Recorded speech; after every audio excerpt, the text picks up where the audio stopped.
Bonjour à tous et bienvenue. Au Soudan, ce lundi 25 octobre, alors que les militaires devaient rendre le pouvoir aux civils dans un mois, ils ont arrêté le Premier ministre Abdallah Hamdok et plusieurs de ses ministres. Des manifestations sont en cours actuellement à Khartoum où les communications sont désormais coupées. Quelles sont les causes et les conséquences de ce coup d'État au Soudan? On en parle dans Ça fait l'actualité. Je vous propose de suivre à ce sujet un élément de Sédou Ouattara. Le Soudan du Nord est une république de type présidentiel dont l'actuel président est Abdel Fattah et son premier ministre Abdallah Hamdok.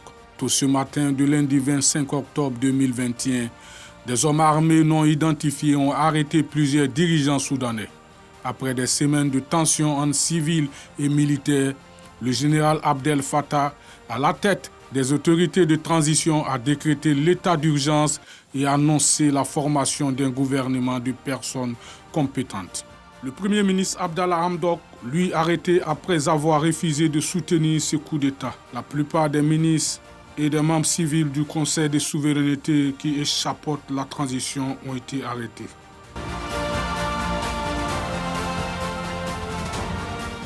Le coup d'État au Soudan dénoncé à l'international se précise. Ce matin, le Premier ministre, son épouse, nombre de ses ministres et tous les membres civils du Conseil de souveraineté, plus haute autorité de la transition, ont été arrêtés par les militaires. La télévision d'État a été prise aussi par les militaires et à la mi-journée, le général Abdel Fattah Al-Burhan y est apparu. Ne cessant de répéter qu'il souhaitait toujours une transition vers un État civil et des élections libres en 2023, après 30 ans de dictature d'Omar el-Béchir démis en 2019. Le gouvernement est donc dissous, de même que le Conseil de souveraineté. Les préfets et ministres sont limogés et l'état d'urgence est déclaré dans tout le pays, alors que des tirs ont déjà fait des blessés parmi les manifestants pro-démocratie. Alors comment en est-on arrivé là? Quel avenir politique pour le Soudan? On en parle avec le journaliste Valentin Bougain. Bonjour et bienvenue. Bonjour Fatih. Et le politologue Dr William McBlonon. Bonjour et merci d'être présent. Merci Fatih. Alors en 2019 déjà, le Soudan connaissait un coup d'État qui va renverser Omar el-Béchir. Qu'est-ce qui a provoqué sa chute à ce moment-là? En 2019, on aurait pu dire que le Soudan revivait son printemps quelques années après la vague de printemps arabe, parce que, évidemment, au début de l'année, pour ne pas dire, déjà dès décembre 2019, il y avait déjà, dans décembre 2018, il y avait déjà un problème de pénurie de pain qui va s'accentuer progressivement tant que l'État n'ait pu prendre les décisions idoines. Et à partir du début de l'année, le gouvernement va prendre une disposition qui s'est avérée très impopulaire. Il va simplement multiplier le prix du pain par 3. Alors, cette hausse du prix du pain sera la goutte d'eau qui va faire déborder le vase, parce que ce ne serait pas exact de faire croire que c'est à cause du pain qu'ils se sont mis dans la rue, mais ceci n'était que la goutte d'eau dans un pays où les insatisfactions liées non seulement à la privation des droits et des libertés fondamentales et un certain nombre de problèmes sociaux avaient déjà créé un climat social assez délétère qui, à la faveur de cette énième situation perçue comme injuste dans un pays pétrolier, va provoquer des vagues de manifestations. Alors Omar el-Béchir est destitué par l'armée et remplacé par un conseil militaire de transition le 11 avril 2019, qui deviendra le conseil de souveraineté, qui vient d'être dissous ce matin. Abdallah Hamdok, ancien économiste aux Nations Unies, est nommé Premier ministre à la tête du gouvernement de transition, qui vient donc d'être renversé. Qui composait ce gouvernement de transition finalement? Et qui l'a constitué en fait? En disant qu'après la destitution d'Omar el-Béchir par les militaires, il y avait un front, anti-Béchir qui s'était constitué et qui était en fait composé d'organisations, de personnalités assez hétéroclites.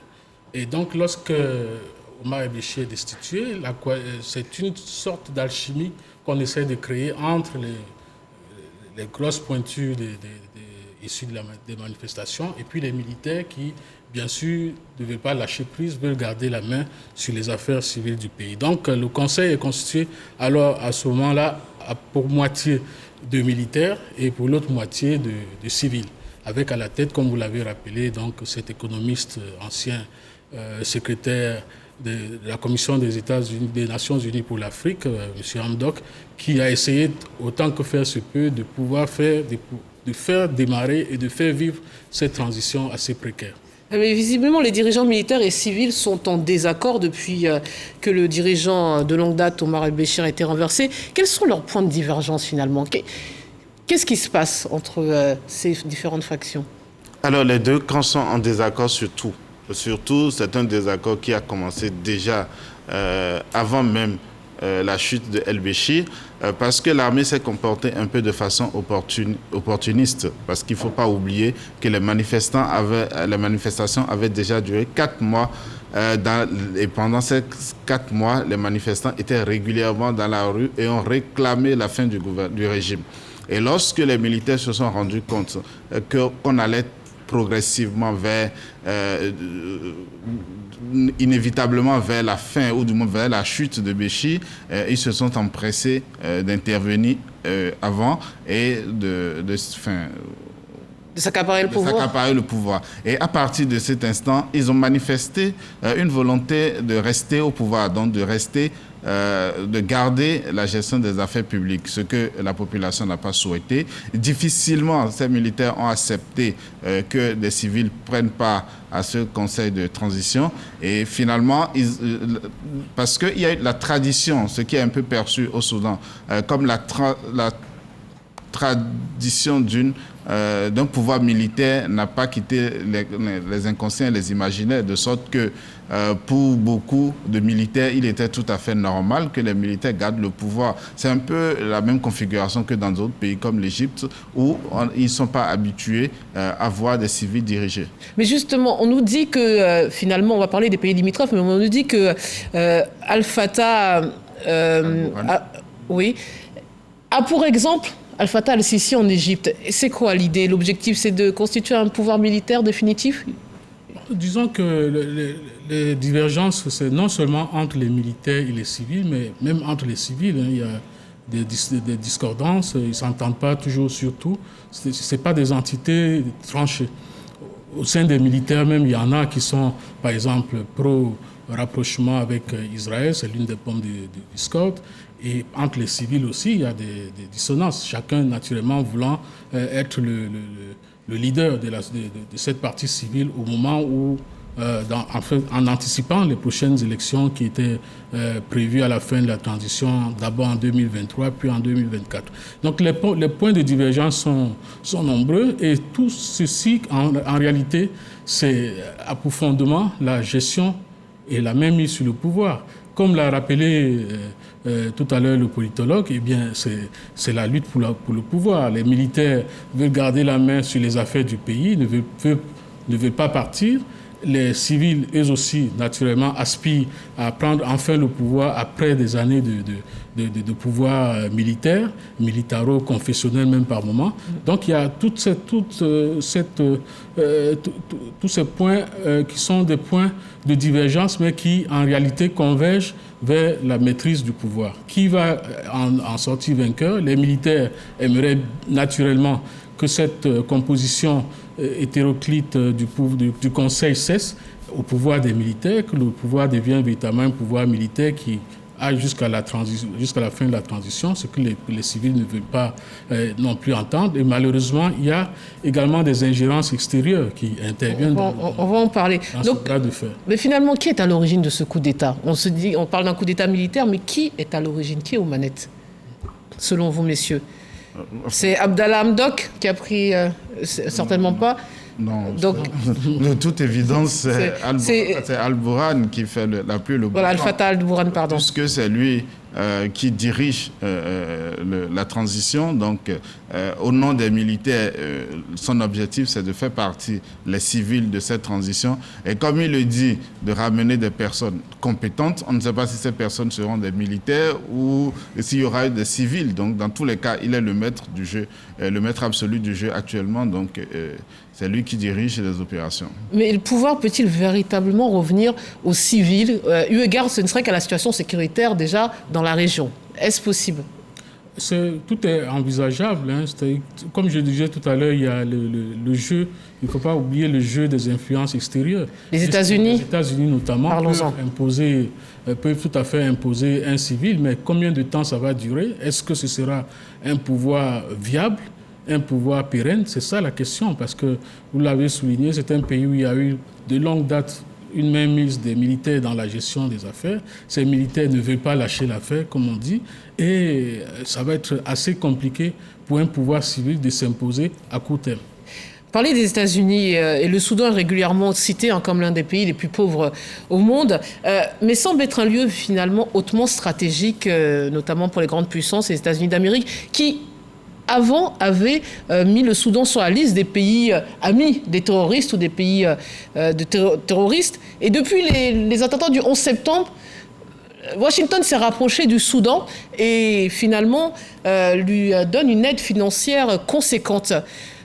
Pour quelle raison? Quel est finalement l'objectif des États-Unis avec cet allié qui est l'ennemi d'hier? Oui, alors en fait, pour les Américains, ils n'ont pas d'État ou de pays qui soit leur ennemi ou qui soit leur ami. Ils ont des gouvernements qui sont amis ou ennemis.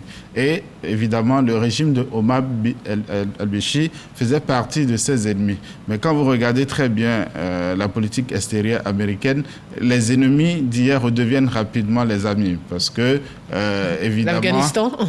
Voilà, donc il y a de façon périodique ou du moins récurrente, je vais dire, une redéfinition des enjeux et des jeux qui fait que on se rend compte que pour certains intérêts, on est obligé de composer avec les ennemis d'hier. Lorsque vous prenez un peu la configuration géopolitique de la région, vous vous rendez compte que la Libye n'est plus un État. Vous vous rendez compte que il y a eu une montée en puissance des mouvements des groupes terroristes d'abord un peu plus au nord, et cette région de l'Afrique de l'Est est en proie à une instabilité chronique. Donc un pays comme le Soudan, qui constitue l'un des plus grands pays, pas seulement en termes de superficie, mais en termes quand même de capacité à la fois économique, même si c'est un pays pauvre, c'est quand même un État pétrolier qui, du fait de la mauvaise gouvernance, se trouve un peu rangé dans cette catégorie. Donc je pense que les enjeux étaient tels que les Américains ne pouvaient pas continuer à ne pas coopérer avec cet État. Les Américains disent qu'ils vont finalement couper les aides si les militaires ne rendent pas le pouvoir aux civils. Doit-on s'attendre à une intervention de la part des États-Unis? Peut-être pas forcément une intervention militaire, mais Washington a plusieurs manettes, notamment la manette économique que les États-Unis manient si bien depuis l'époque de el-Béchir. Il faut se rappeler que si le Soudan est finalement tombé dans tous ces problèmes qu'on vient d'évoquer, c'est en grande partie en raison des sanctions américaines qui ont été imposées au Soudan, qui ont donc stoppé les investissements, l'arrivée des investissements privés dans le pays. Et cette mise au banc de la communauté internationale, avec notamment le mandat d'arrêt, les 2 mandats d'arrêt de la CPI contre Omar el-Béchir, ont joué en défaveur du Soudan et de son économie. Donc, Washington a participé véritablement à la paupérisation du Soudan et même à sa désintégration, parce que n'oublions pas, William parlait tout à l'heure d'un grand pays d'Afrique, mais ça a été le plus grand pays d'Afrique en termes de superficie, jusqu'à ce que, justement, en raison de l'ingérence de Washington et autres, de ces groupes théologiques, théocratiques et autres, à cause de tout ceci, on arrive finalement en 2011 à la sécession avec le Sud-Soudan, où se trouve l'essentiel, sinon la totalité des richesses pétrolières de l'ancien Soudan. Donc du coup, le Soudan est coupé à la fois de cette manne pétrolière. C'est vrai qu'en vertu des accords qui ont eu lieu par la suite, après l'indépendance du Sud-Soudan, en vertu de ces accords, il y a une partie des recettes qui étaient reversées au Soudan pour, disons, la logistique qui achemine le pétrole du Sud-Soudan jusque-là. Donc, il y a eu tellement cette interférence économique de Washington et militaire même à certains moments, puisqu'il y a eu des bombardements américains, comme vous le savez, dans ce pays. Ces interférences ont joué en défaveur du Soudan et ont accentué la paupérisation donc, de l'économie des populations. Alors, monsieur, quelles peuvent être les conséquences sécuritaires pour les pays limitrophes? On parlait de la Libye. Il y a aussi la Centrafrique, pas loin, et le Tchad, qui sont déjà embourbés dans des configurations très complexes. Et le Moyen-Orient, dont on croit toujours que c'est finalement la poudrière de la possible Troisième Guerre mondiale. Quelles sont les conséquences de cette situation immédiate? Alors, d'abord, les conséquences sont d'abord soudanaises, parce que je pense que il y a tellement de problèmes au Soudan qui n'ont pas été réglés. Et c'est ce qui fait d'ailleurs que ce coup d'État, cet énième coup d'État est perçu un peu comme dommageable, parce que dans un pays qui a connu un régime militaire pendant une trentaine d'années, un pays qui a connu la sécession et dont les problèmes sociaux n'ont pas été réglés. Et puis c'est les mêmes qui étaient au pouvoir hier avec El-Béchi qui ont repris le pouvoir après la révolution. Donc il y a tellement de problèmes sociaux qui n'ont pas été réglés et des problèmes sécuritaires qui vont s'ajouter ne feront qu'envenimer la situation d'abord interne du Soudan. Alors, si on en arrive à la géopolitique de la région, c'est deux chaos. C'est un Soudan chaos à côté d'une Libye déjà chaotique. Je pense que ça ne fait que envenimer progressivement la situation sécuritaire générale du continent. Et dans cette région, comme vous l'avez souligné tout à l'heure, le Soudan, pas l'oublier, frontalier de deux pays à problème, déjà au sud du Sahara, c'est-à-dire le Tchad et la République centrafricaine. Déjà dans ces pays, la situation est assez précaire. Au Tchad, notamment, aussi, la situation est devenue assez complexe, assez précaire aussi, avec la disparition d'Idriss Déby. Alors, n'oublions pas que beaucoup de rébellions au Tchad sont parties du Soudan. Et donc, un Soudan chaotique, ça va certainement accroître la déstabilisation du Tchad et aggraver la situation en République centrafricaine. Sans compter aussi, vous avez évoqué le Moyen-Orient, il ne faut pas l'oublier, c'est l'une des raisons d'ailleurs pour lesquelles certains États de la région du Golfe appuient les militaires au Soudan, c'est qu'il y a un fort contingent soudanais qui les aide, qui aide ces pays dans la région à mater la rébellion houtite au Yémen. Oui. Donc ça, c'est une donne qu'il faut évidemment intégrer, sans oublier aussi que le voisin égyptien regarde aussi d'un œil très attentif la situation au Soudan, parce qu'il aimerait bien que il n'aimerait pas que le pouvoir civil s'installe également là et que ça puisse donner des idées aux Égyptiens qui voudraient eux aussi se débarrasser d'un pouvoir militaire. Alors, monsieur, la prise de pouvoir de ce lundi par les militaires au Soudan est la dernière d'une longue série de coups d'État et de coups de force lors de la dernière décennie écoulée en Afrique. On a 2012, le Mali, on a la Guinée-Bissau, en 2013, l'Égypte, 2015, le Burkina Faso, Zimbabwe en 2017, Soudan en 2019, encore le Mali, et puis cette année, en 2021, on a le Tchad, le Mali, la Guinée, et puis le Soudan aujourd'hui. Comment comprendre que 60 ans après les indépendances, finalement, l'Afrique est encore en proie à une instabilité politique chronique? Sommes-nous incapables d'avoir des démocraties viables et fiables? Alors, je pense que la question est assez complexe. Mais il faut se dire une chose. Je pense, il y a 30 ans, les Africains avaient cru en la démocratie. Et les mouvements, les revendications démocratiques des années 90 avaient fait beaucoup de sacrifices, ou du moins beaucoup de pertes en vies humaines en Afrique. Donc, des gens se sont mobilisés et ont consenti les sacrifices qu'il fallait pour obtenir cette démocratie. 30 années après, il faut faire un bilan de cette démocratie et se demander si les produits, si cette démocratie a été à la hauteur des attentes. Et il n'est pas tout à fait absurde de se rendre compte que ça fait 30 ans après les indépendances, on a eu les revendications démocratiques. 30 ans après les revendications démocratiques, on est rentré dans une phase de coup d'État. Parce qu'à chaque fois, on se rend compte que la situation n'a pas été réglée. Alors, est-ce que c'est la démocratie qui a échoué ou c'est la façon dont nous avons conçu, où ces démocraties ont été pensées et mises en œuvre qui n'a pas été appropriée? Dans tous les cas, si on en est arrivé à des coups d'État qui sont plébiscités d'une certaine façon par les populations, comme on l'a vu les liesses populaires à Conakry, un peu au Mali. Mais même au Soudan, en 2019, des liesses populaires, mais ce sont les mêmes qui sont dans la rue pour demander que le pouvoir militaire cesse. La population aussi... poursuivez, comment comprendre cette succession? Il y a un recul démocratique sur le continent? Oui, je pense que c'est une vaste question et à mon avis, tout ceci est la résultante du mimétisme démocratique qu'on a exercé pendant toutes ces années. Au lieu de créer des institutions qui nous ressemblent, qui nous aident à gérer, à régler nos contentieux de façon pacifique, eh bien, on a cherché à calquer plutôt des institutions venues d'ailleurs qui, en réalité, compliquent les choses. Regardez, par exemple, ces histoires de limitation des mandats en Afrique.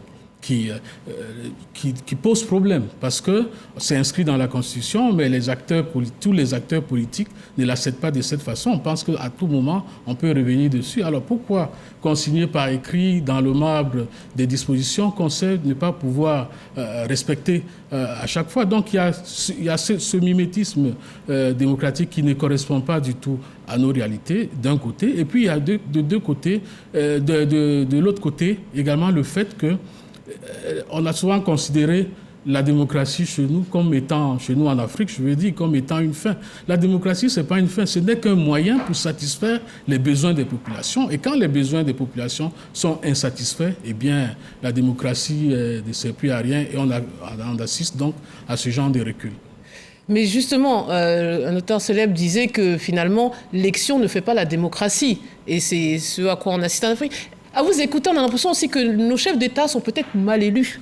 C'est toujours dans des contextes de tension, des contestations, une opposition qui se dit privée de s'exprimer. Est-ce que ce n'est pas le problème aussi des départs des élections dont les victoires sont toujours, si ce n'est contestées, en tout cas suspectes aux yeux de beaucoup d'organisations internationales? C'est ça le problème de départ? C'est les élections sont ratées, donc la suite logique, c'est une fin de pouvoir en coup d'État? Ibrahim Boubacar Keïta, sa première élection, tout le monde y a participé, personne n'a trouvé à redire. Mais pourtant, peu de temps après... On l'a chassé du pouvoir. Alors, ça, c'est les conséquences du phénomène. Comme il a si bien dit, je pense qu'on n'a pas fait le bilan. On n'a pas fait le bilan de cette démocratie. On ne s'est pas posé les vraies questions sur l'opportunité de 1990. Est-ce qu'on l'a exploité à bon escient? Le multipartisme. Oui. Est-ce qu'on l'a exploité à bon escient? Est-ce que nous voulons la démocratie signifiait nous voulons être des Français en Afrique? Est-ce que ça signifiait que nous voulons des républiques comme des États qui ont des siècles d'existence? Donc, je pense qu'à un moment donné, nos élites se sont empressées de considérer la démocratie comme un partage. Elles sont pressées. Elles ont-elles eu le choix? On se souvient tous des propos de Mitterrand. Ont-elles eu le choix?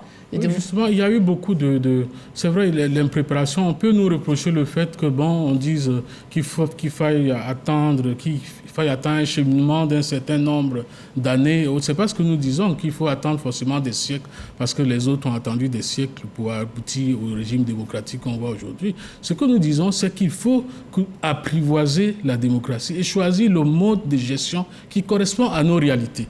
En calquant les réalités d'autres situations, eh bien, on passe à côté du sujet. On a des élections qui se déroulent bien, les observateurs donnent leur satisfaction, tout a été bien fait et autres. Le candidat même perdant de plus en plus va féliciter le vainqueur, mais quelques mois plus tard, quelques années plus tard, c'est le même peuple qui descend dans la rue pour demander stop à ce pouvoir, ou en tout cas qui en liesse quand ce pouvoir s'en va. Et dernière question, messieurs, y a-t-il un effet domino avec les situations précédentes? On était ici même pour parler de la Guinée et d'autres exemples, le Mali. Vous pensez qu'il y a un effet domino?